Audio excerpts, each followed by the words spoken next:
Amém. Boa noite, Wake. Mais uma vez, que prazer estar aqui com vocês. Estou só um pouquinho enrolado, mas Deus é bom.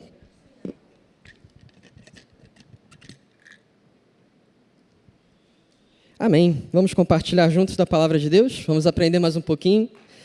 Não sei você, cara, mas eu fico muito alegre em fazer parte dessa igreja. Não necessariamente por essa igreja, mas eu fico muito alegre por fazer parte da igreja do Senhor. Quando a gente para pensar no fato de que, nesse momento, ou juntando o fuso horário, né? Mas no mundo inteiro, milhões e milhões, talvez bilhões, acho que não chega a bilhão não, mas milhões de irmãos nossos estão se reunindo, cada um nos seus locais. E juntos nós podemos dobrar os nossos joelhos e contemplar o Rei da Glória. E dar todo louvor e toda honra ao nosso Deus, porque Ele é digno. Isso é muito especial. Nunca deixe de valorizar isso que a gente faz aqui, esses momentos que a gente tem. É muito precioso nós estarmos juntos como igreja. Amém? E que nós possamos continuar nos alegrando com isso. Quero te convidar nesse momento a abrir a sua Bíblia comigo, no texto de Filipenses, no capítulo 3. Nós vamos ler o capítulo inteiro juntos. Se por acaso você está aqui no nosso meio e você não tem a sua Bíblia de papel, olha para o amiguinho que está do seu lado e aí pede para ler com ele. E aí você fala assim: amiguinho, posso ler contigo? E aí vocês leem juntos. Claro que você pode pegar também a sua Bíblia eletrônica, só resiste à tentação de olhar o WhatsApp e o Instagram. Filipenses, no capítulo 3.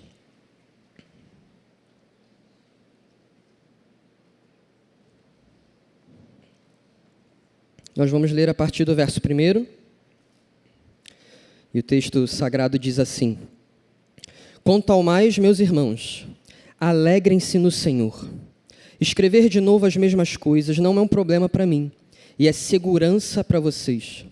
Cuidado com os cães, cuidado com os maus obreiros, cuidado com a falsa circuncisão, porque nós é que somos a circuncisão, nós que adoramos a Deus no Espírito e nos gloriamos em Cristo Jesus, em vez de confiarmos na carne. É verdade que eu também poderia confiar na carne.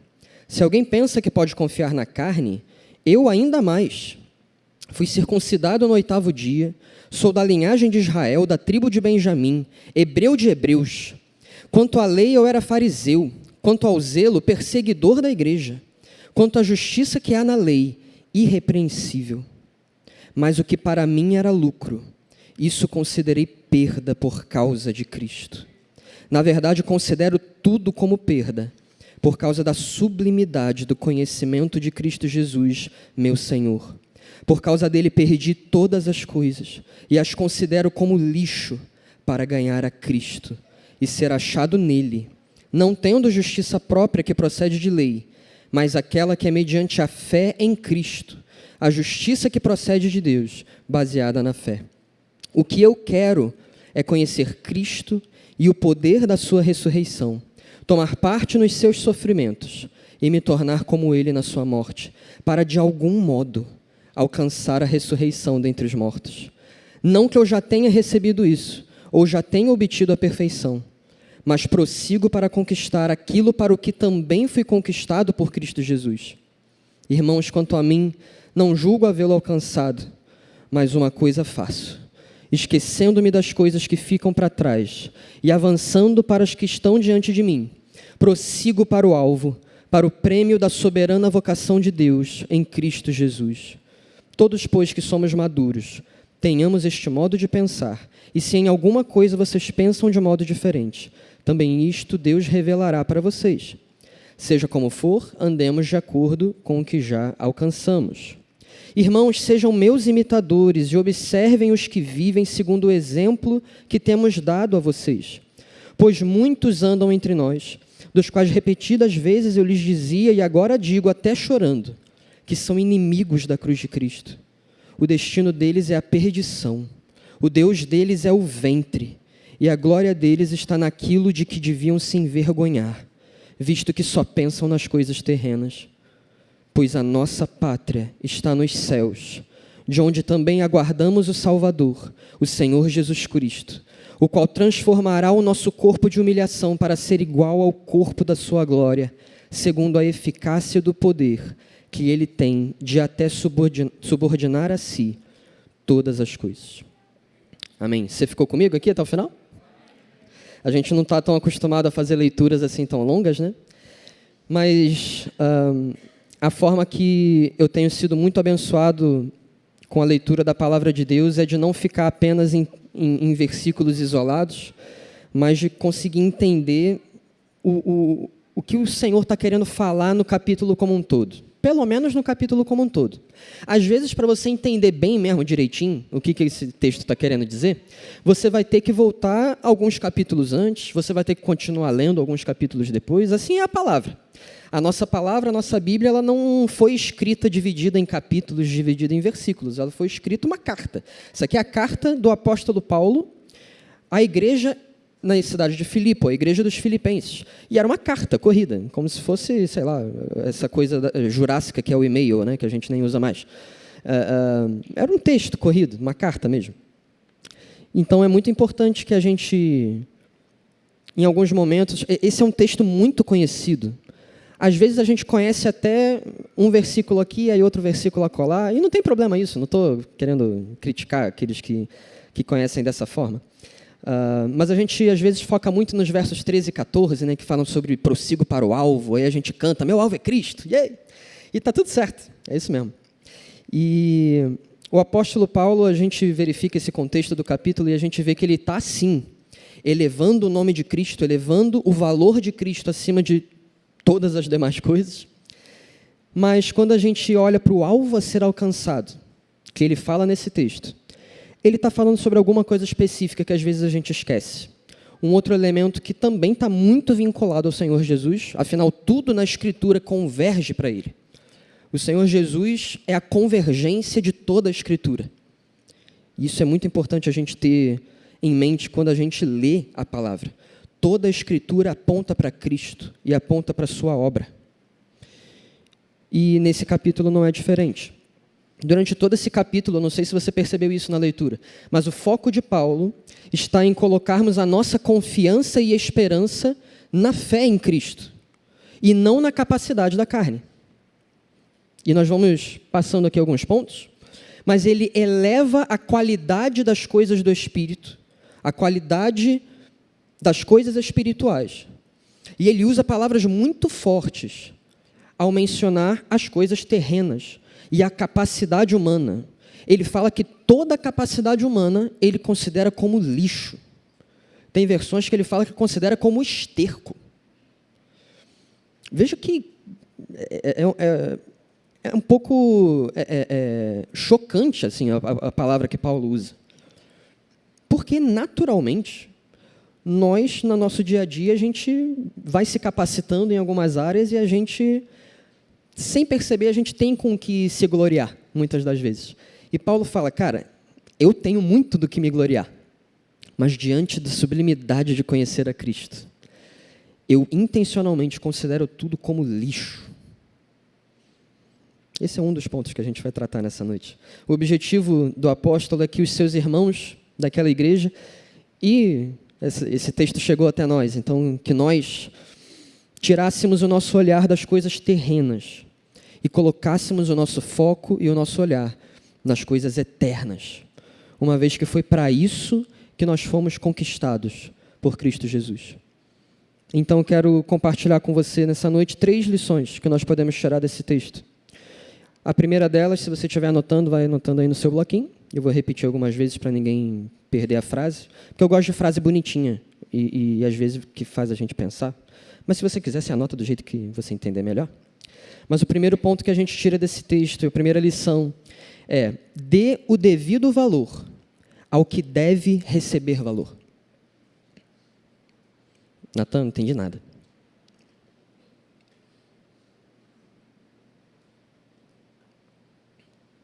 Dê o devido valor ao que deve receber valor. do verso 1 ao verso 9, que nós lemos. Paulo defende que o cristão não deve confiar na sua carne, nos seus méritos, nas suas habilidades próprias. Antes, ele deve se gloriar em Jesus, e aqui ele usa o próprio exemplo dele. Ele fala, cuidado com essa falsa circuncisão, que é exterior.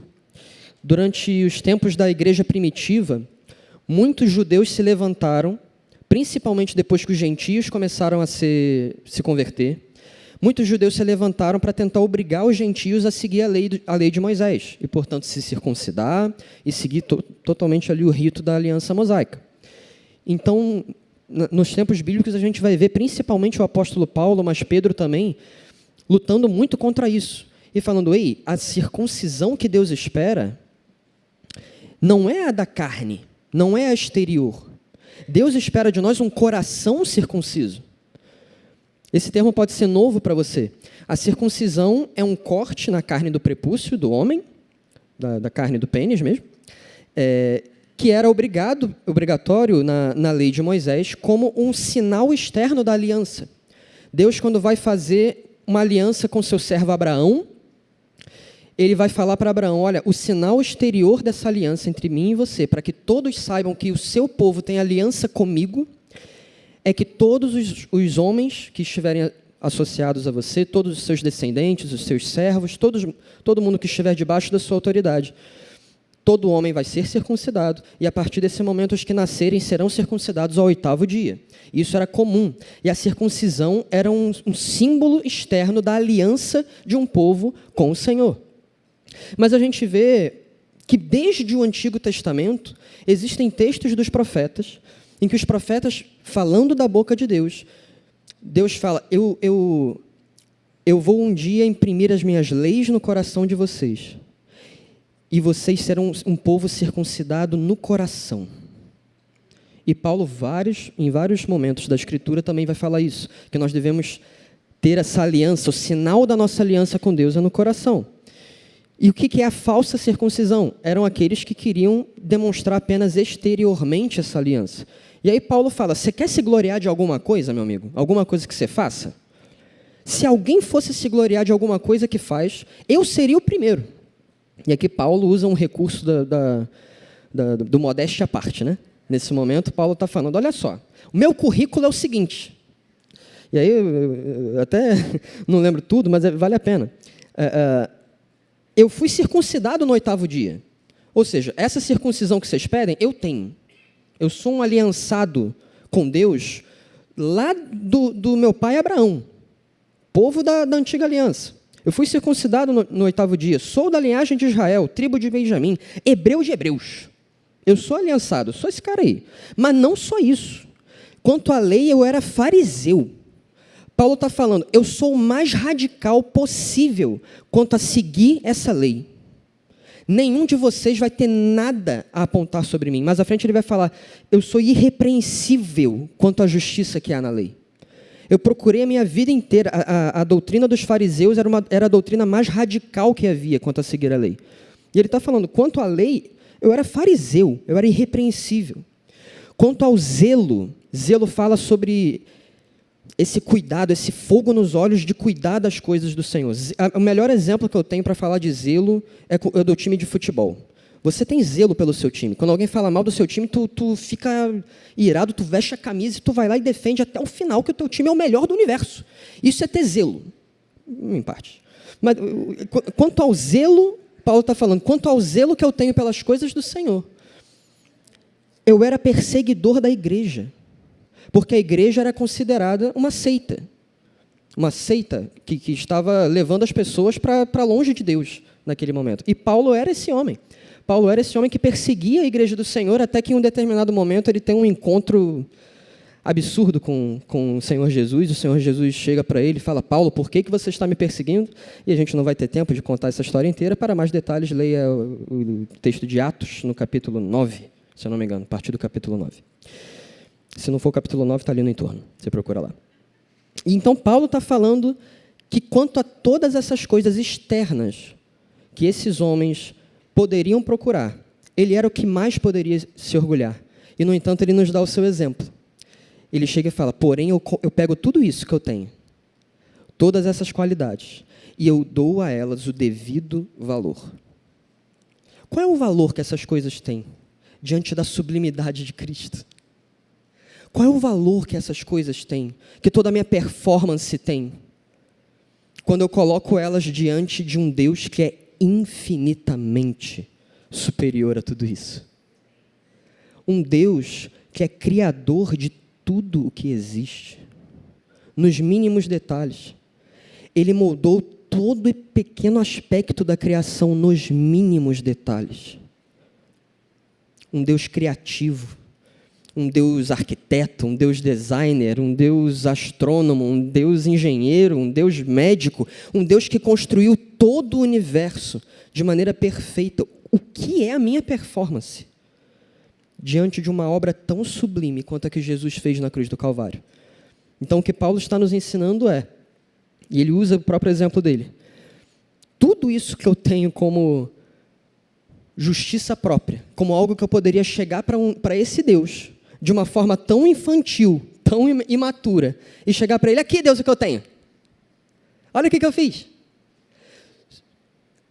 É bem isso. É como aquela criança que chega para a gente mostrando aquele desenho que ela fez com a maior alegria da vida.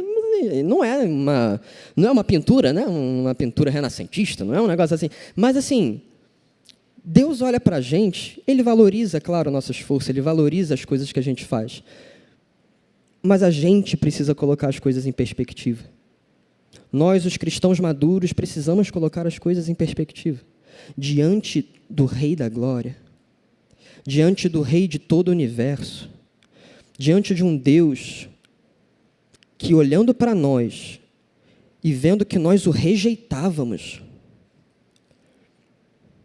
e estávamos destinados ao inferno, Ele olha para nós e fala: eu não quero que eles paguem esse preço, eu vou enviar o meu melhor, eu vou enviar o meu filho por eles. Quando a gente olha para isso, e Paulo vai falar sobre Cristo, quando nós olhamos para a sublimidade de conhecer a Cristo, quando nós comparamos isso, tudo isso se torna lixo.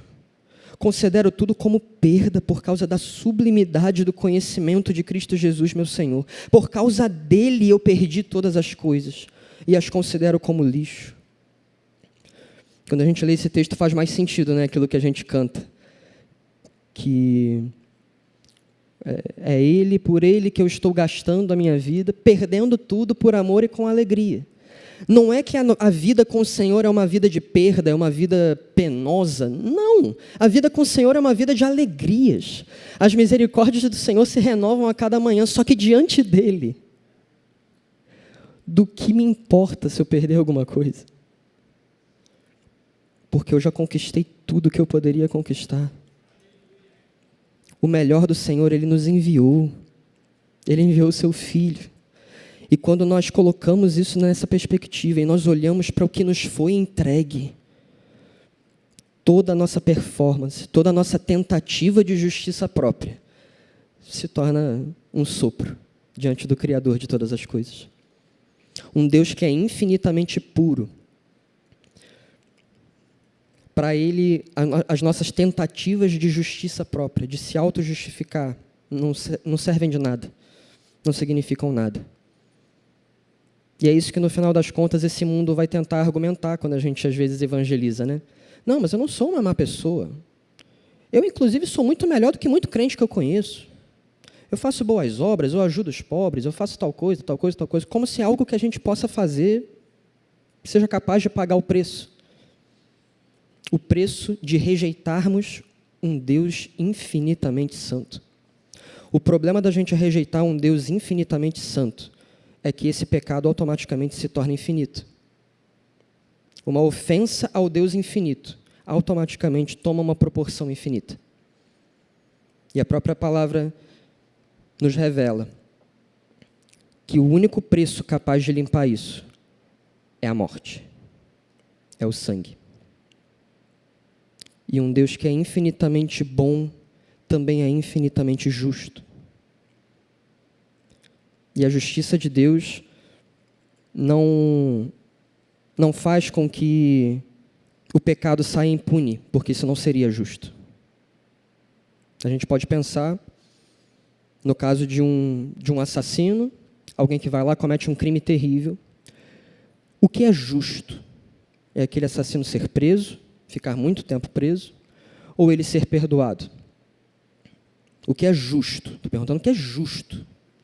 O que é justo é ele receber o pagamento, é ele receber a punição do erro. E o que Deus faz na cruz do Calvário é nos anistiar, é nos perdoar, é falar assim, olha, você é culpado, mas alguém pagou o preço por você. Alguém pagou a pena que você deveria pagar. E agora você está inocentado. Eu estou atropelando um pouquinho as coisas aqui, a gente vai chegar lá. Então Paulo deixa claro que por causa de Cristo, todas as outras coisas dessa vida perdem completamente o seu sentido de ser e o seu valor. Nós cantamos isso aqui, né? Em tua presença, tudo perde o seu valor. Deus sem comparação. Deus sem comparação. Diante dele, na presença dele, tudo mais perde o seu valor. É isso que Paulo está dizendo para nós aqui. Dê o devido valor às coisas que merecem receber valor, que são as coisas eternas, que é a obra da cruz. A obra da cruz, perfeita e sublime, nos salvou da fatídica frustração, que seria tentar obter justiça própria por meio da lei. Isso nos era impossível, e Deus nos salvou disso, ao nos enviar o seu único Filho. Eu quero te pedir para você colocar o seu dedinho aqui nesse texto de Filipenses e abrir comigo agora em 1 Coríntios, no capítulo 15, onde Paulo resume bem esse contexto da nossa fé, a fonte da nossa fé.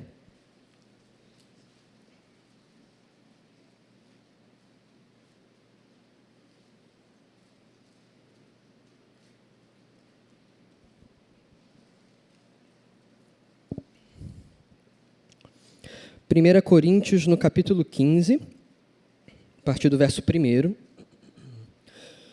Paulo diz assim: Irmãos, venho lembrar-lhes o evangelho que anunciei a vocês, o qual vocês receberam e no qual continuam firmes.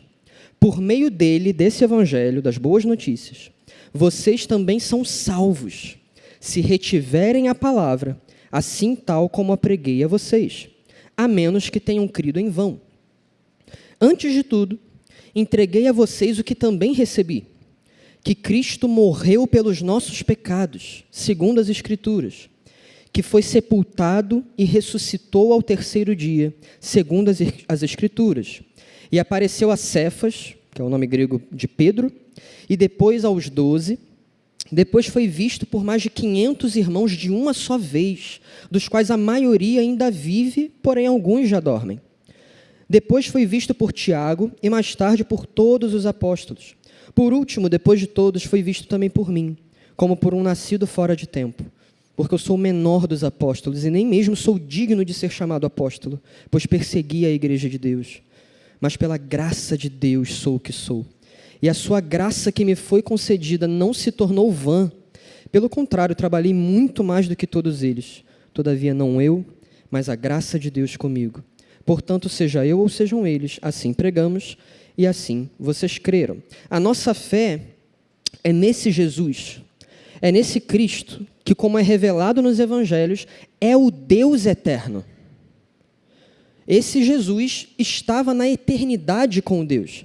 Foi gerado pelo próprio Pai, mas ele é gerado eternamente. Ele nunca foi criado.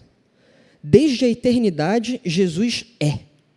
Assim como o Pai é. E assim como o Espírito é.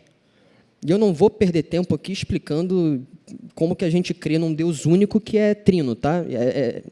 Enfim, depois, se você quiser, a gente conversa sobre isso. Mas não dá tempo. Fato é que Cristo, sendo Deus eterno, se fez carne. E essa é a essência do Evangelho. O Deus eterno se fez carne, habitou entre nós, morreu pelos nossos pecados e ressuscitou ao terceiro dia, tendo sido visto por diversas testemunhas que também deram as suas vidas, defendendo aquilo que viram. Defendendo que viram aquele homem morrer e ressuscitar. Aquele homem que dizia ser Deus. E que disse aos discípulos que ele iria morrer e ressuscitar ao terceiro dia. Esse homem é digno de toda a confiança. Não faz sentido para nenhum ser humano, diante dessa mensagem, diante desse evangelho, o querer confiar em justiça própria, uma vez que todos são culpados diante de Deus. O texto de Romanos deixa isso muito claro. Nenhum ser humano vai poder, no dia do juízo, virar para Deus e falar: eu não sabia, eu não tenho culpa. Não. O texto de Romanos, do capítulo 1 ao capítulo 4, deixa muito claro que toda a criação é testemunha da existência de um Deus eterno. E o relato fidedigno dos apóstolos aponta que esse Deus eterno se fez carne e era o Senhor Jesus. Nenhum ser humano é desculpável. A única forma de ser justificado das nossas transgressões é por meio do derramamento de sangue. Hebreus capítulo 9 vai deixar isso muito claro. Somente o derramamento de sangue é capaz de purificar o pecado. Foi isso que foi feito no Éden. Era isso que era feito pelos sumos sacerdotes no tabernáculo de Moisés. E foi isso que o Senhor Jesus fez. O Cordeiro vivo, que conforme João Batista declarou ao vê-lo chegando, ele falou: eis aí o Cordeiro de Deus, que tira o pecado do mundo. O derramamento de sangue final foi feito pelo Senhor Jesus, no nosso lugar. Por isso, queridos, nós devemos fazer como Paulo e tirarmos totalmente o valor das coisas dessa vida, diante da sublimidade do conhecimento de Cristo. E é claro que isso não significa, e que a gente vai chover numa olhada, mas isso é necessário. O tirar o nosso foco das coisas dessa vida, das coisas terrenas, não significa que a gente pode viver de qualquer jeito. Isso é muito claro. As Escrituras vão falar sobre não só nós ficarmos com a cabeça nas coisas terrenas, mas Paulo vai falar: meu filho, se você quer comer, você trabalhe, você faça ali as suas coisas, você viva de um modo digno da cruz de Cristo. Você viva dando bom testemunho. Isso é claro nas Escrituras. Vivermos uma vida para Cristo, para a honra e glória de Cristo. Mas o que realmente não pode acontecer, e é isso que eu quero frisar, é que a nossa obediência se transforma em orgulho diante do Deus totalmente justo e perfeito. Isso é um perigo, né? Eu tenho isso muito para mim. Deus fala muito comigo a respeito de obediência. E nessa noite ele me pediu para falar sobre esse perigo. É valoroso você querer performar para Deus. É valoroso você querer ser uma pessoa piedosa, ser uma pessoa que cumpre direitinho os mandamentos e tal. Só tome cuidado para que essa obediência não se transforme em orgulho na sua vida. Não dê o valor para a sua obediência, para a sua justiça própria. Lembre-se sempre que o fato de que você consegue praticar boas obras é porque a graça dele nos capacitou. Sem a obra da cruz, nós não temos absolutamente nenhum valor capaz de nos justificar. Então, dê o devido valor àquilo que deve receber valor. A segunda lição dessa noite, que nós vemos dos versos 10 ao 16, lá de Filipenses 3, né? É o seguinte: tenha como alvo principal alcançar a ressurreição. Tenha como alvo principal alcançar a ressurreição. Então, depois, lá dos versículos 1 a 9, Paulo esclarece como nós devemos dar o devido valor para as coisas, né, para o ganhar a Cristo, ao invés da justiça própria. Ele prossegue para explicar o que ele mesmo almeja. Ele nos dá o exemplo. Ele fala: olha, o que eu quero? E aí eu quero te convidar a voltar lá comigo para o texto de Filipenses 3. E nós vamos rever essa parte aí do versículo 10, né? A partir do versículo 10. Qual é a vontade, o desejo do apóstolo Paulo, já que ele ensina isso, que nós devemos colocar o nosso valor em Cristo? E aí ele fala a partir do versículo 10 de Filipenses 3. O que eu quero é conhecer Cristo e o poder da sua ressurreição, tomar parte nos seus sofrimentos e me tornar como ele na morte, para de algum modo alcançar a ressurreição dentre os mortos. Paulo está falando que o que ele quer alcançar, ele está falando de 3 coisas, né, levantadas por Paulo como objetivos: conhecer a Cristo e o poder da ressurreição, tomar parte nos sofrimentos e na morte de Cristo, e esses 2 levam a alguma coisa. Esses 2 juntos levam a ele, de algum modo, a alcançar a ressurreição dentre os mortos. Isso não era um tema estranho aos israelitas da época. Isso não era um tema estranho para a igreja primitiva. Isso não deve ser um tema estranho para nós. O texto continua no verso 12. Não que eu já tenha recebido isso. O que ele está falando? Da ressurreição dentre os mortos e do pleno conhecimento de Cristo. Não que eu já tenha recebido isso, ou já tenha obtido a perfeição, mas prossigo para conquistar aquilo para o que também fui conquistado por Cristo Jesus. O que é esse aquilo para o que fui conquistado por Cristo Jesus? Paulo está falando do que nesse texto, queridos? Ele vai continuar. Irmãos, quanto a mim, não julgo havê-lo alcançado. Alcançado o quê? Mas uma coisa faço, esquecendo-me das coisas que ficam para trás e avançando para as que estão diante de mim, prossigo para o alvo, para o prêmio da soberana vocação de Deus em Cristo Jesus. Paulo está falando sobre algo específico aqui. Ele está falando sobre um prêmio, sobre um alvo, sobre aquilo para o qual nós fomos alcançados.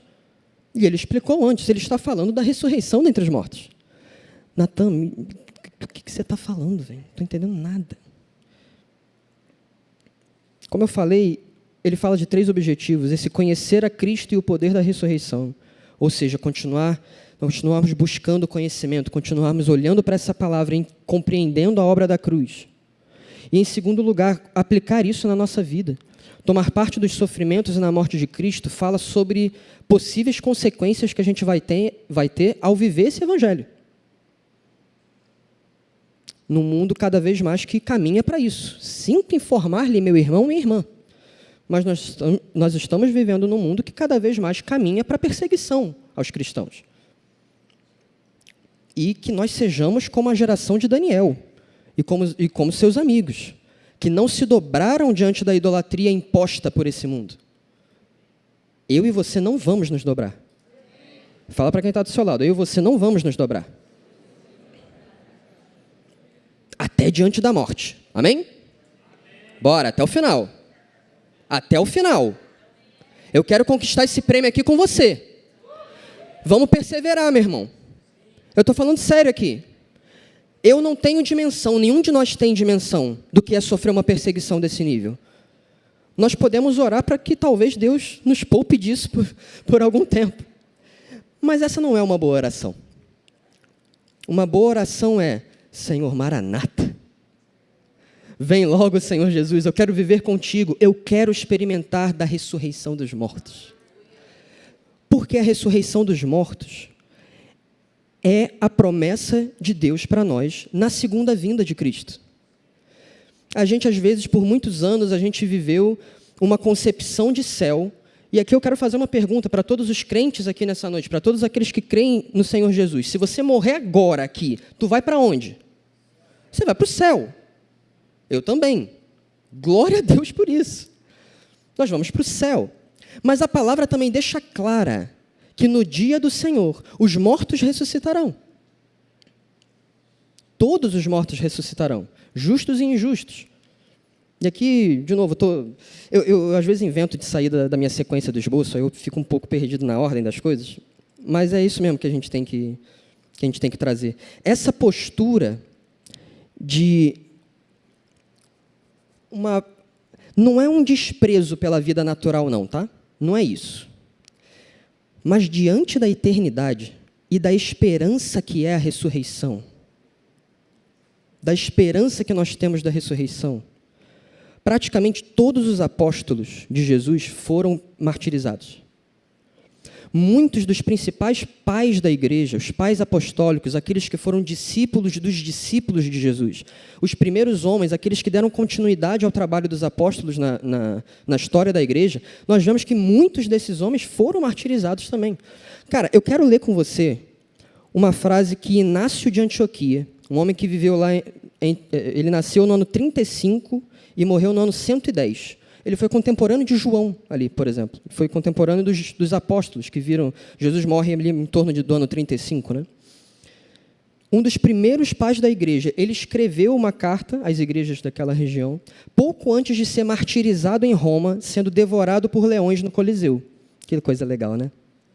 A gente canta aqui, né? A perseguição não parou a igreja, o Coliseu não parou a igreja. É verdade. O Coliseu tentou parar a igreja do Senhor. Os leões, no entanto, não pararam a igreja do Senhor. Olha a frase que esse homem, Irineu é outro, Inácio de Antioquia, ele escreveu para as igrejas: escrevo a todas as igrejas e anuncio a todos que, de boa vontade, morro para Deus. Caso vós não me impeçais de o fazer. Ele estava preocupado que a igreja fosse tentar arrumar um jeito de resgatar ele da cadeia. Ele falou: eu vos suplico que não tenhais benevolência inoportuna por mim. Eu vos suplico que não tenhais benevolência inoportuna. Gente, isso é uma loucura, né? Loucura para os homens, né? Deixai que eu seja pasto das feras, por meio das quais me é concedido alcançar a Deus. Isso aqui é um exemplo, tá? Muitos outros pais apostólicos viveram isso. Pedro foi martirizado, Tiago foi martirizado, Estevão foi martirizado, Paulo foi martirizado. E vários outros exemplos ao longo da história da igreja. Pessoas que diante da espada, diante das feras, diante dos piores métodos de tortura, viraram e falaram: diante do meu Salvador. Teve um deles, que agora eu esqueci o meu nome, ele falou: 80 e poucos anos eu vivi para o Evangelho. Agora, no final da minha vida, eu vou negar aquele que me salvou? Não, eu sou crente. Ele morreu falando: eu sou crente. Por que esses homens tinham essa coragem tão ousada, cara? Coragem ousada talvez seja uma redundância. Por que esses homens tinham tudo isso, cara? Porque a esperança deles não estava nessa vida. Porque eles sabiam que, conforme Jesus prometeu e conforme os profetas profetizaram no Antigo Testamento, haverá um dia em que o Senhor Jesus retornará, e em que os mortos ressuscitarão. E que se eu e você estivermos vivos, que a gente vai chegar nessa leitura, nós só seremos transformados e receberemos o corpo glorificado. Os que já morreram, e naquele dia, aqueles que já tiverem morrido, ressuscitarão os justos com o corpo glorificado. Nós temos essa expectativa de que a morte física, a morte eterna, queridos, já foi resolvida na cruz do Calvário. Mas nós ainda morremos fisicamente. Essa morte física tem prazo de validade. É isso que a Bíblia nos revela também. Ah, Natan, mas não precisava. Eu estava de boa com viver no céu para sempre. Eu também. Mas não é só isso que a Bíblia tem para nós. Não é só isso. Nós veremos a Deus face a face, com o nosso corpo glorificado. Nós falaremos com Ele com a nossa boca glorificada. Nós estaremos com o Senhor face a face, como Adão e Eva andaram no jardim. Essa é a promessa escatológica da palavra. E essa era a esperança da igreja primitiva, era a esperança de todos aqueles que viveram com Jesus. Um dia em que o reino, sim, será estabelecido na nova terra. A palavra nos promete: haverá novos céus, nova terra. Como é que vai ser isso, Natan? Sei lá, filho. A gente só consegue especular.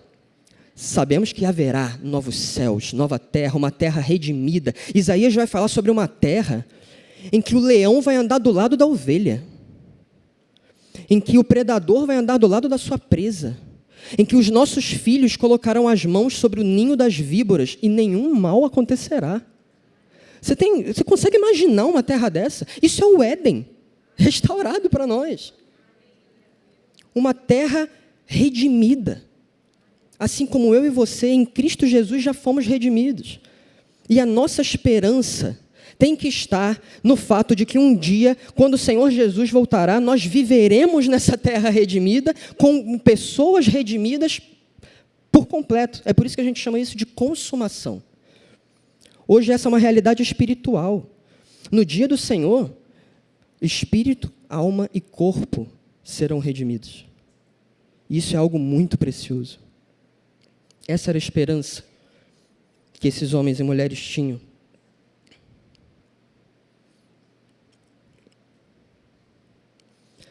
Mencionei Adão e Eva. E a verdade é que Adão e Eva viviam essa realidade. Esse era o plano original de Deus.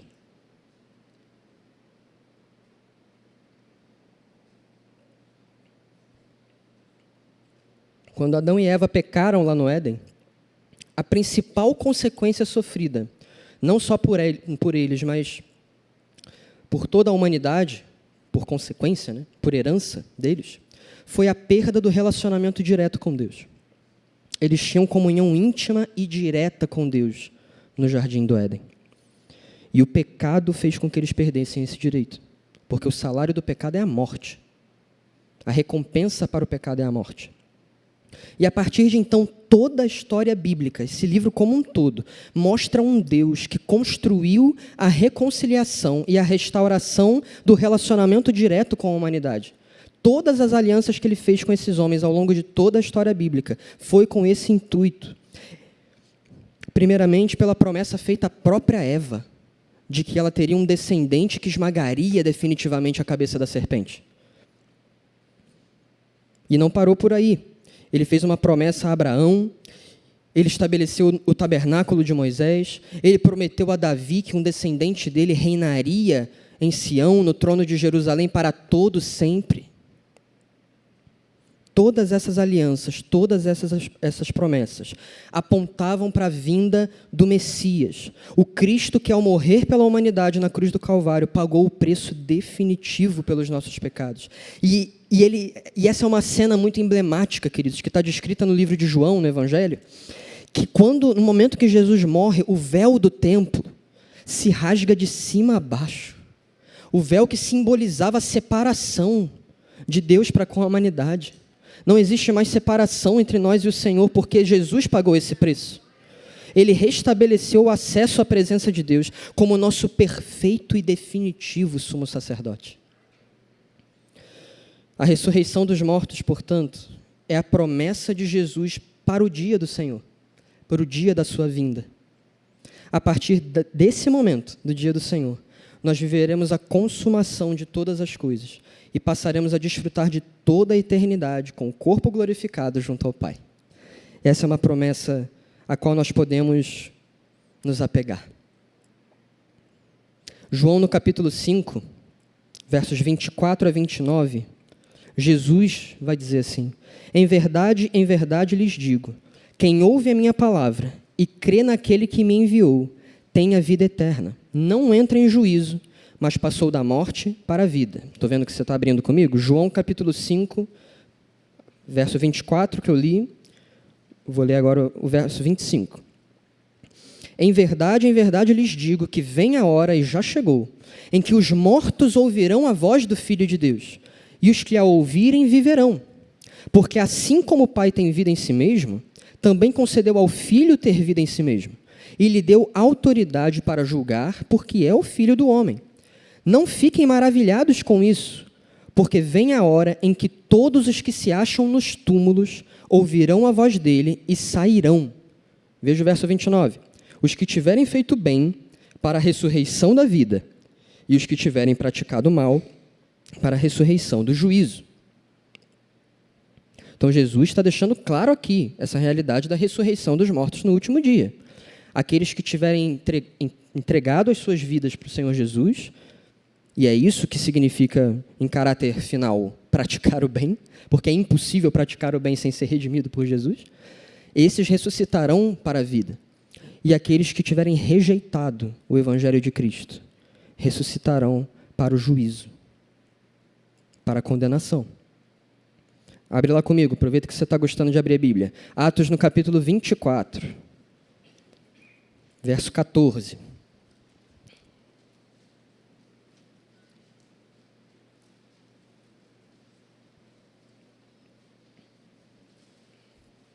Peço a sua paciência para a gente avançar um pouquinho só no horário. Atos capítulo 24, verso 14. Porém, confesso ao Senhor, isso é Paulo se defendendo, diante de Félix, se eu não me engano, era um dos governadores lá de Roma, né? Porém, confesso ao Senhor que segundo o caminho somos eu e você, tá? Era como os cristãos eram chamados naquela época. Segundo o caminho, a que chamam seita, assim eu sirvo ao Deus de nossos pais, acreditando em todas as coisas que concordam com a lei e os escritos dos profetas. Verso 15. Tendo esperança em Deus, como também estes a têm, de que haverá ressurreição, tanto de justos como de injustos. Por isso também me esforço por ter sempre uma consciência pura diante de Deus e dos homens. A expectativa da segunda vinda de Jesus traz consigo a esperança da ressurreição. Isso fica muito claro. Fica muito claro por meio de... E não são só esses textos, tá? Eu escolhi alguns porque senão a gente ficava aqui a noite inteira. A Bíblia revela que no dia do Senhor, ao soar a última trombeta, todos os mortos voltarão à vida. Aqueles que entregaram as suas vidas ao Senhor Jesus terão um corpo glorificado como o do Cristo ressurreto, como o corpo de Jesus ressuscitado, era já o glorificado, e os que rejeitaram o Evangelho serão ressuscitados para juízo. E como Paulo disse lá no texto de Filipenses 3 que nós lemos, nós devemos viver toda a nossa vida com o objetivo de alcançar essa ressurreição. Porque alcançar essa ressurreição significa restabelecer o relacionamento com Deus. Foi para isso que nós fomos criados. Foi para isso que nós fomos conquistados. A Bíblia inteira mostra e revela um Deus cujo maior interesse é se relacionar com os seus filhos, com a humanidade. E isso nos era impossível até que Jesus abriu o caminho. A esperança de alcançar a ressurreição dos mortos, que Paulo fala nesse texto de Filipenses 3, se resume na esperança de viver a eternidade com Ele. Essa é a nossa maior esperança. A de contemplarmos a Deus face a face, com um novo corpo perfeito, sem a influência do pecado, porque a gente olha assim para as coisas de hoje que a gente enfrenta, né? E a gente fala, cara, mas com esse corpo aqui fica difícil agradar a Deus, porque o pecado tenazmente nos assedia, como diz o texto de Hebreus no capítulo 12. O pecado está toda hora, como diz a canção lá do Tales, todo dia o pecado vem, me chama, bate a porta, né? É verdade, todo dia. Mas o nosso corpo glorificado não será sujeito às tentações e ao pecado, porque o pecado será destruído na segunda vinda de Cristo. A doença será destruída na segunda vinda de Cristo. E não me leve a mal, eu creio junto com você que o nosso Deus cura. Mas nós ainda ficamos doentes. O inferno ainda tem o poder, entre algumas aspas, de nos atacar com doenças. É ou não é? A gente fica doente de vez em quando mesmo, e aí a gente precisa exercer fé, a gente precisa orar, a gente precisa interceder. No corpo glorificado não vai ter doença, filho. Porque tudo isso será lançado no lago de fogo. E nós passaremos a eternidade com um corpo perfeito, sem influência do pecado, sem doenças, sem tristeza. A palavra fala que naquele dia o Senhor Jesus pessoalmente enxugará do nosso rosto toda lágrima. Toda angústia passará. E por fim, e não menos importante, não haverá mais morte. O corpo glorificado não experimentará mais a morte. E aqui eu quero voltar contigo lá para 1 Coríntios 15 e fazer uma leitura bem longa com você. Quantos aqui amam a palavra de Deus? Eu amo a palavra de Deus. Por favor, me perdoa, porque essa é uma pregação que a gente não está tão acostumado, com texto muito longo. Mas é importante. É importante a gente pegar esse contexto como um todo. A gente vai voltar a ler a partir do ponto que a gente parou, lá em 1 Coríntios 15. A gente leu até o 11, a gente vai ler agora a partir do 12. E eu não sei como é que está o título que o pessoal da edição da sua Bíblia colocou aí, nesse trechinho. Aqui na minha Bíblia, a Sociedade Bíblica colocou como a nossa ressurreição. Não sei como é que está na sua, mas esse é o contexto disso que a gente está lendo. 1 Coríntios 15, a partir do verso 12. Vamos lá? Você está comigo? Vamos lá, vai ser bom essa leitura. Ora, se o que se prega é que Cristo ressuscitou dentre os mortos, como alguns de vocês afirmam que não há ressurreição de mortos? Então, naquela época, já havia pessoas que questionavam isso. Mas como assim ressurreição e tal, não sei o que, pessoal? Principalmente os gnósticos criticavam muito isso. Era a principal seita que a igreja primitiva combateu. Como alguns de vocês afirmam que não há ressurreição de mortos? Verso 13. Se não há ressurreição de mortos, então Cristo não ressuscitou. E se Cristo não ressuscitou, é vã a nossa pregação e é vã a fé que vocês têm. Além disso, somos tidos por falsas testemunhas de Deus, porque temos testemunhado contra Deus que Ele ressuscitou a Cristo, ao qual Ele não ressuscitou, se é certo que os mortos não ressuscitam. Paulo era um exímio argumentador. Eu amo o apóstolo Paulo, porque eu sou um pouco assim que nem ele, eu sou meio racional, assim, eu gosto de mostrar ele por A mais B. Está vendo que o que você está falando não faz sentido? Eu gosto disso. Cara, se você não crê na ressurreição de mortos, então Cristo não ressuscitou. E se Cristo não ressuscitou, não há expiação pelos pecados. Cristo morreu, pagou o preço. Tá bom, ficou morto, nós não vamos ressuscitar também.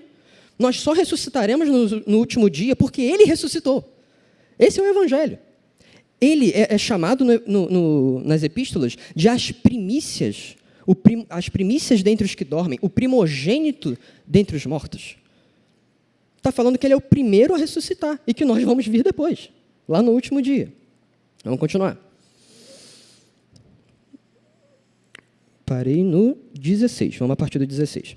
Porque se os mortos não ressuscitam, também Cristo não ressuscitou. E se Cristo não ressuscitou, é vã a fé que vocês têm, e vocês ainda permanecem nos seus pecados. Olha a tragédia. E ainda mais, os que adormeceram em Cristo, e aqui esse termo fala sobre os que morreram crendo em Cristo, estão perdidos. A ressurreição é a base de toda a nossa fé. A esperança que nós temos, e que inclusive os nossos irmãos que já partiram, e que já estão lá no céu nos aguardando, se Cristo não ressuscitou, e se não há ressurreição, esses aí creram em vão. Mas graças a Deus que não é assim. Vamos continuar a leitura. Versículo 19. Se a nossa esperança em Cristo se limita apenas a esta vida, somos as pessoas mais infelizes desse mundo. Mas, de fato, Cristo ressuscitou dentre os mortos, sendo Ele as primícias dos que dormem. Visto que a morte veio por um homem, também por um homem veio a ressurreição dos mortos. Porque assim como em Adão todos morrem, assim também todos serão vivificados em Cristo. Cada um, porém, na sua ordem. Cristo as primícias, né? Cristo primeiro. Depois os que são de Cristo na sua vinda. Veja, Paulo está colocando o tempo. Jesus já veio? Sim, a primeira vinda, mas nós aguardamos a sua segunda vinda. Na sua segunda vinda, que é essa que ele está falando, os que são de Cristo ressuscitarão. 24. E então, quando os que são de Cristo ressuscitarem, virá o fim. Quando Ele entregar o reino ao Deus e Pai, quando houver destruído todo o principado, bem como toda potestade e poder, porque é necessário que Ele reine, até que tenha posto todos os inimigos debaixo dos seus pés. E veja qual é um dos inimigos que será derrotado nesse último dia que Paulo está falando. Verso 26. O último inimigo a ser destruído é a morte, porque Ele sujeitou todas as coisas debaixo dos seus pés. E quando diz que todas as coisas lhe estão sujeitas, certamente exclui aquele que tudo lhe sujeitou. Está falando do Pai. Quando, porém, todas as coisas lhe estiverem sujeitas, então o próprio Filho também se sujeitará àquele que todas as coisas lhe sujeitou, para que Deus seja tudo em todos. Na segunda vinda de Cristo, nós temos essa esperança de que a glória do Senhor encherá toda a terra. E nós estamos inclusos nisso. Deus será tudo em todos. O livro de Apocalipse vai falar que nós não precisaremos nem do brilho do sol, porque Ele iluminará. Ele nos iluminará. Cara, eu não consigo nem imaginar isso. Mas é legal a gente pensar nessa esperança futura desses dias. Pula comigo lá para o verso 35. Mas alguém dirá, como é que os mortos ressuscitam? E com que corpo virão? Insensato! O que você semeia não nasce se primeiro não morrer. Ele está falando sobre enterrar uma semente no solo.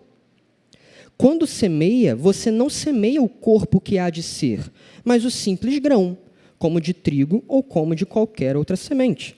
Mas Deus lhe dá corpo como Ele quer dar, e a cada uma das sementes dá o seu corpo apropriado. Paulo está falando aqui que quando a gente vai plantar alguma coisa, a gente não planta uma árvore pronta para colher uma árvore pronta. A gente planta uma semente. Algo que é só uma sombra, um farelinho daquilo que vai ser. Ele está comparando a glória do corpo glorificado com esse corpo que nós temos hoje. Não sei se isso te dá a mesma expectativa que me dá, mas é lindo esse texto. Verso 39, nem toda a carne é a mesma, porém uma é a carne dos seres humanos, outra dos animais, outra das aves, outra dos peixes. Também há corpos celestiais e corpos terrestres. E, sem dúvida, uma é a glória dos celestiais e outra dos terrestres. Uma é a glória do sol, outra a glória da lua, outra das estrelas, e até mesmo entre estrela e estrela há diferenças de glória. 42, pois assim também é a ressurreição dos mortos. Semeia-se o corpo na corrupção, ressuscita na incorrupção. Semeia-se em desonra, ressuscita em glória. Semeia-se em fraqueza, ressuscita em poder. Semeia-se corpo natural, ressuscita corpo espiritual. Se há corpo natural, há também corpo espiritual. Pois assim está escrito: o primeiro homem, Adão, se tornou um ser vivente. Mas o último Adão, o Senhor Jesus, é espírito vivificante. O que vem primeiro não é o espiritual, e sim o natural. Depois vem o espiritual. O primeiro homem formado do pó da terra é terreno.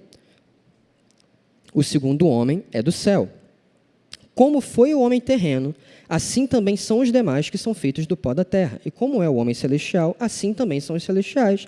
E assim como trouxemos a imagem do homem terreno, traremos também a imagem do homem celestial. Se você se perder um pouquinho aqui, o que Paulo está falando? Paulo está falando sobre a diferença dos nossos corpos terrenos e do corpo que há de ser glorificado. E ele está falando, os nossos corpos terrenos hoje são similares ao corpo de Adão, o primeiro homem. E nós herdamos esse corpo e essas características, inclusive a natureza original pecaminosa, deste primeiro homem, Adão. E ele está falando, quando nós ressuscitarmos, nós seremos semelhantes não ao primeiro homem, Adão, mas ao segundo Adão, ao Senhor Jesus. O nosso corpo glorificado será semelhante ao corpo glorificado do próprio Cristo após a ressurreição. Deu para entender? E aí eu parei no 49, né? Verso 50. Com isto quero dizer, irmãos, que a carne e o sangue não podem herdar o reino de Deus, nem a corrupção herdar a incorrupção. Eis que vou lhes revelar um mistério. Nem todos morreremos, né? Nem todos dormiremos, mas todos seremos transformados num momento, num abrir e fechar de olhos, ao ressoar da última trombeta. A trombeta soará, os mortos ressuscitarão incorruptíveis e nós seremos transformados. Porque é necessário que este corpo corruptível que nós temos hoje se revista da incorruptibilidade e que o corpo mortal se revista da imortalidade. E quando esse corpo corruptível se revestir de incorruptibilidade e o que é mortal se revestir de imortalidade, então se cumprirá a palavra que está escrita: tragada foi a morte pela vitória. Onde está, ó morte, a sua vitória? Onde está, ó morte, o seu aguilhão? O aguilhão da morte é o pecado, a força da morte é o pecado, mas no corpo glorificado não haverá mais pecado. Portanto, a morte será finalmente derrotada de uma vez por todas. Versículo 57 diz, graças a Deus, que nos dá a vitória por meio de quem? Do nosso Senhor Jesus Cristo, por causa da obra dele, é isso que garante a nossa vitória. Portanto, meus amados irmãos, sejam firmes, inabaláveis e sempre abundantes na obra do Senhor, sabendo que no Senhor o trabalho de vocês não é vão. Então, queridos, a esperança bíblica é que a morte não é o fim para os que creem em Jesus. Nós podemos ter uma extraordinária esperança de que Jesus conquistou para nós não somente o acesso à vida eterna com Deus em espírito, mas a certeza de que um dia se cumprirá a derrota definitiva da morte, espiritual e física, sobre a humanidade. E essa convicção e certeza nos leva ao último ponto, que os outros dois já foram há tanto tempo que talvez você tenha se esquecido. Então a gente vai para o último ponto. O pessoal do louvor já pode ir subindo, por favor. O primeiro ponto foi: dê o devido valor àquilo que deve receber valor. O segundo ponto foi: tenha como alvo, né? Eu esqueci a frase certinho, deixa eu pegar aqui. Isso, tenha como alvo principal alcançar a ressurreição. Obrigado, Hugo. E o terceiro e último ponto, voltando lá para o texto de Filipenses 3, né?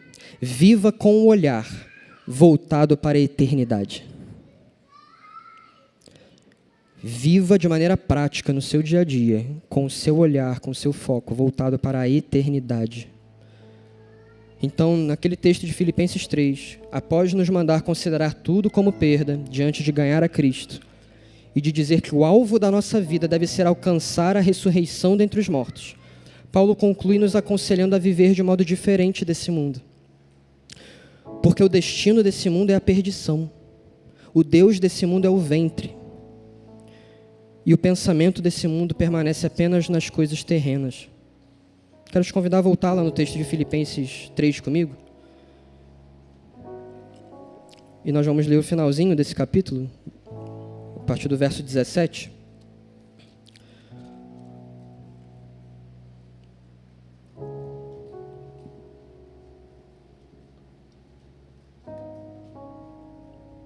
E ele fala: irmãos, sejam meus imitadores e observem os que vivem segundo o exemplo que temos dado a vocês. Pois muitos andam entre nós, dos quais repetidas vezes eu lhes dizia, e agora digo até chorando, que são inimigos da cruz de Cristo. O destino deles é a perdição, o Deus deles é o ventre, e a glória deles está naquilo de que deviam se envergonhar, visto que só pensam nas coisas terrenas.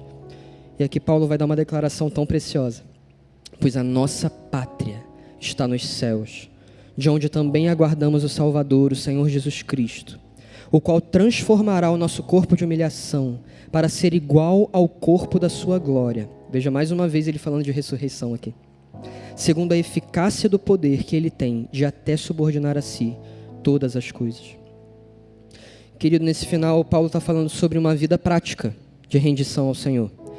E de uma vida que a cada dia a gente, olhando para esse mundo perdido, cujo destino é a perdição, nós tiremos o nosso foco nessas coisas passageiras, temporárias, e nós vivamos como quem vai alcançar a eternidade. O mundo vive de maneira voltada inteiramente para si, para os seus próprios interesses. Essa frase que Paulo usa, o Deus deles é o ventre, ela é muito forte, queridos.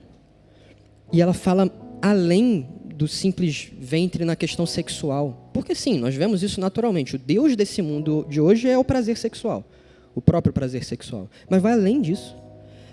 É o prazer próprio. O Deus deles é o ego.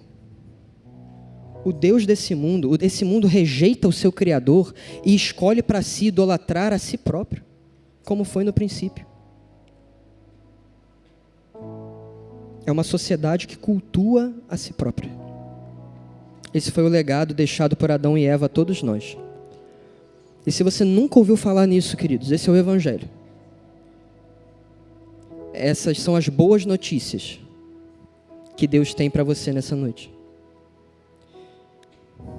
Esse legado que Adão e Eva deixaram para nós, ninguém da humanidade consegue escapar. Porque essa realidade faz parte da própria essência e natureza da humanidade, que nós herdamos de Adão e Eva. A natureza humana é pecadora, ela é vil, ela é cruel, ela é ególatra. O pensamento da natureza humana é voltado apenas para as coisas e prazeres desse mundo. E o destino inevitável dessa natureza humana é a perdição. E perdição, queridos, não tem outra forma de falar isso. Perdição fala sobre passar a eternidade no inferno. Um lugar muito real, de sofrimento perpétuo, em pagamento pelos pecados da humanidade. Uma eternidade distante do Senhor que nos criou e que nos amou desde o princípio. partir do momento que o ser humano cria consciência de que existe um Deus criador, existe um Deus que nos fez, que nos moldou com as próprias mãos. Desde o ventre da nossa mãe, Ele já nos havia imaginado, Ele já nos havia projetado com cada mínimo detalhe. Até os detalhes que você não gosta. Deus planejou e colocou ali porque Ele viu valor em cada pequeno detalhe. E eu e você, quando ouvimos essa notícia de que existe esse Deus, e todos os dias, queridos, todos os dias o mundo nos leva a rejeitar esse Deus Criador. Eu já estive nesse lugar, não sei se esse é o caso de alguém que está aqui, mas se for o seu caso, saiba que todos nós já estivemos nesse lugar. De rejeitar intencionalmente o Criador de todas as coisas. Porque esse mundo está repleto de provas de que existe o Criador de todas as coisas. E todos os dias que a gente não busca esse Criador e não procura Ele, nós estamos rejeitando. E eu não quero trazer peso ao seu coração. Você que já recebeu esse Senhor Jesus como seu Senhor e Salvador, a gente foi liberto dessa natureza que nos impedia de acessar ao Pai. Era isso que era impossível. Sem Jesus é impossível buscar a Deus. É impossível ter um relacionamento com a presença do Senhor. É impossível. Mas Ele tornou possível. Por amor a nós. As boas novas do Evangelho falam sobre um Deus que nos amou de tal maneira que deu o seu único Filho, Jesus Cristo, o seu bem mais precioso, para pagar a pena no nosso lugar. A pena que eu e você merecemos, que é o inferno, porque nós o rejeitamos. Mas todo aquele que crê que Jesus é o Filho de Deus e morreu no nosso lugar e ressuscitou dentre os mortos, tem a sua dívida paga e ganha o direito de passar a eternidade junto ao Pai. Essa é a boa notícia que o Senhor Jesus tem para você nessa noite. E se você está aqui, você já participa dessa boa notícia todos os dias, porque para eu e você que cremos, todos os dias nós precisamos nos lembrar disso. E viver uma vida voltada para a eternidade, como Paulo disse, é viver uma vida buscando o conhecimento de Cristo.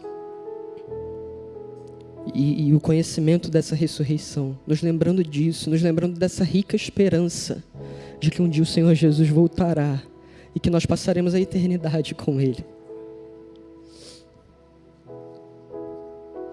Quem crê em Jesus deixa de ser cidadão desse mundo caído, desse mundo sem solução, e passa a ser cidadão dos céus. Como diz esse texto de Filipenses 3, no versículo 20 que a gente leu, a nossa pátria está nos céus. Nós passamos a ser estrangeiros e peregrinos nesse mundo, aguardando com muita expectativa o retorno do nosso Salvador para restaurar todas as coisas. E Ele não demora. Portanto, não se demore em voltar para Ele. Como disse aquele texto de 1 Coríntios 15 que a gente leu, num instante, num piscar de olhos, ao soar da última trombeta, Ele retornará para fazer novas todas as coisas. E aqueles que creram nele viverão eternamente com Deus em um corpo glorificado. Mas todos aqueles que rejeitaram essa mensagem, e muitos rejeitaram e rejeitarão essa mensagem, receberão o juízo de Deus pela sua rebeldia. Para você que ouve as boas novas do Evangelho, o meu clamor, eu estou suplicando para você, não rejeite essa mensagem. Porque como eu disse aqui mais cedo, eu quero te ver lá. O meu coração como irmão em Cristo de vocês, eu amo cada um de vocês. E eu não sei o nome de mais da metade de vocês, infelizmente, eu gostaria. Mas eu amo cada um de vocês em Cristo Jesus. E eu quero muito te ver lá. Porque essa é a nossa esperança. De que um dia não teremos mais essa carne que nos puxa para a tristeza, para a angústia, para uma vida longe de Deus. Um dia passaremos a eternidade numa criação totalmente redimida e restaurada, junto com o nosso Criador, face a face. Uma eternidade de alegrias perpétuas, de deleite que nós nem podemos imaginar.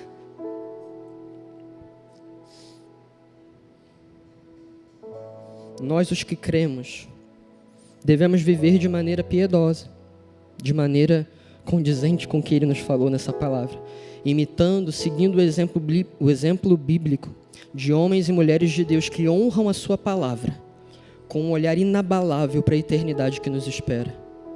Dessa forma, eu e você não precisamos temer os sofrimentos dessa vida, nem mesmo a morte, porque essa morte e esses sofrimentos estão com os dias contados. Por favor, se coloque de pé nesse momento. Eu quero te pedir para você fechar os seus olhos.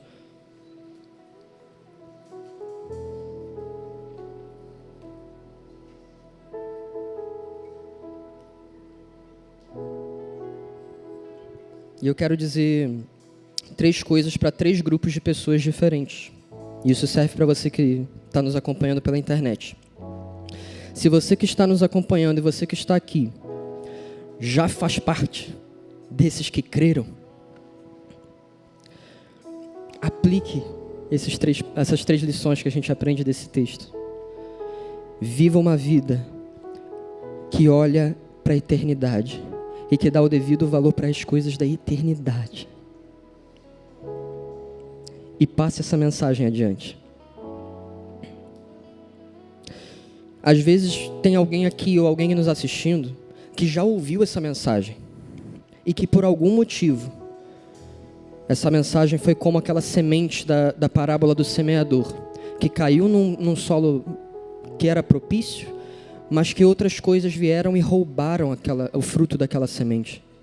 Às vezes eram distrações dessa vida, às vezes eram vontades próprias que a gente tinha.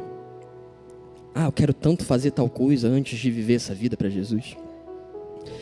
Talvez o caso de alguém que está aqui seja de alguém que já passou algum tempo no Evangelho. Às vezes você nasceu em lar cristão, mas por algum motivo você abandonou o Evangelho. Volta para ontem, querido. O nosso Deus, Ele se revela como um pai na parábola do filho pródigo, que está de braços abertos para receber você. Ele se mostra como um pai que dá valor diante de 100 ovelhas que ele possui. Ele é capaz de deixar as 99 ali quietinhas, seguras no cantinho delas, e ir pessoalmente buscar aquela que se perdeu. Volte o seu coração e volte os seus olhos para o teu Salvador novamente nessa noite. Mas às vezes o seu caso não é nenhum desses 2 primeiros. E aí eu quero convidar em apoio a esses nossos irmãos que podem tomar essa decisão, quero convidar todos a fecharem os seus olhos para a gente não constranger ninguém. Mas às vezes você que está aqui ou você que nos assiste pela internet, você ou nunca ouviu essas boas notícias, ou então já até tinha ouvido, mas nunca deu muita bola. Mas nesse momento alguma coisa aí dentro está apertando o seu coração. Alguma coisa aí dentro de você está te conduzindo, está te impulsionando para esse Deus que te criou e para entregar todas as suas preocupações e toda a sua vida nas mãos desse Deus. Essa coisa que está te empurrando se chama Espírito Santo. E esse é um chamado que Ele te faz nessa noite. É um convite que Ele te faz nessa noite. Ao final dessa mensagem, só resta uma pergunta, querido. Quando soar a última trombeta, qual será o seu destino? Se você não é como muitos de nós aqui nessa noite que respondeu, cara, quando eu morrer hoje eu vou para o céu, glória a Deus por isso. Se você tem essa dúvida, se você nunca entregou a sua vida para Jesus, esse é o convite do seu Pai nessa noite. Esse é o convite do Deus que te criou. Esse é o chamado do Espírito dele para você. para que no final, quando soar a última trombeta, você não seja daqueles que vão para a perdição, mas que você seja daqueles que, como nós, terá o seu corpo glorificado. Você ressuscitará junto conosco e passará a eternidade junto com Cristo. O nosso convite para você e o convite do Espírito Santo para você nessa noite é que você creia, que você acredite de todo o seu coração que Jesus te ama, que Ele é o Filho de Deus, que Ele morreu para nos perdoar de todos os pecados e que Ele ressuscitou dentre os mortos, abrindo caminho para que a gente viva a eternidade junto com Deus. Se você sente esse chamado do Espírito de Deus nessa noite e você quer responder a esse chamado, entregar a sua vida para Ele, eu quero te convidar a ter um momento de muita coragem nessa noite e levantar sua mão bem alto. Se esse é o caso de alguém aqui nessa noite, eu quero te convidar a levantar essa mão bem alto, como um sinal desesperado: Senhor, eu estou aqui, eu reconheço que eu rejeitei o Senhor, que eu não quis saber das tuas coisas, eu não quis saber do Senhor, mas nessa noite, eu reconheço aquilo que o Senhor fez por mim, eu reconheço que o Senhor me ama, eu reconheço que Jesus é real, que Ele morreu pelos meus pecados, e que Ele ressuscitou dentre os mortos, e que por causa dessa obra, eu posso experimentar a vida eterna. Se você quer fazer isso nessa noite, eu quero te convidar a levantar sua mão bem alto para que a gente possa ver, para a gente poder fazer uma oração junto contigo. Você não vai ser constrangido. E se for esse o seu caso, para você que está nos assistindo aí na internet, você também pode fazer isso, você também pode levantar a sua mão. Eu não estou vendo você que está aí na internet, mas Deus está aí com você, e nós vamos orar junto com você. E para você que está aqui, está levantando a sua mão, nós vamos também orar junto com você, porque essa é a melhor decisão que você está tomando nesse momento, e que você vai tomar pelo resto da sua vida. É a decisão que vai te transformar numa nova pessoa, e que por fim vai te levar à vida eterna. Pode abaixar sua mão. E você que está na internet, todos que estão aqui, vamos fazer essa oração juntos, em solidariedade aos nossos irmãos e celebrando muito junto com os nossos irmãos. Ore assim conosco: Senhor Jesus, eu ouvi a Tua palavra, e nessa noite, eu finalmente dei crédito à Sua palavra.